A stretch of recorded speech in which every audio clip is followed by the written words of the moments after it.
my other question was the Heritage Fund. I've lived in Alberta 43 years, and all I've been told about the Heritage Fund was saving it for a rainy day.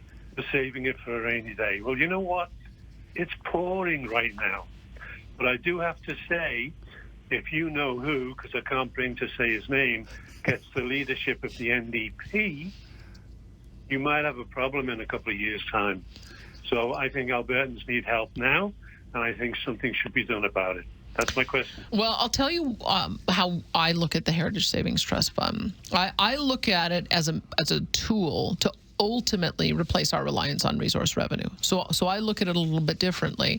And in order to be able to do that, if it is the case that the federal government doesn't want us to continue to sell our product, if it is the case that the world is moving away from oil and natural gas, then it's up to us to find replacement revenue for that. That is the approach that they take in Qatar and other energy-producing nations around the world. So understand this, we need $12 billion of resource revenue to pay for our existing operations. $12 billion.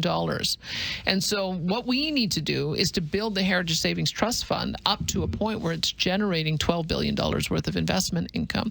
And it may sound like it would be difficult to do. All it takes really is just maintaining the investment income in the fund and allowing it to grow. That's what we're doing.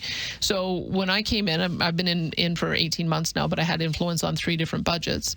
When the UCP got elected, the Heritage Fund was worth $17 billion. By the end of this year, it'll be worth $25 billion. It'll be generating more revenue. It'll be growing so that by the time it gets to 2050, it will be able to provide that replacement.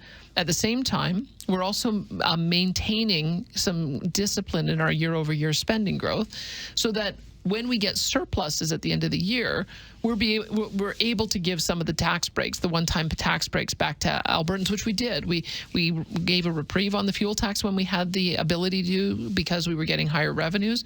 We gave affordability payments because we had surpluses.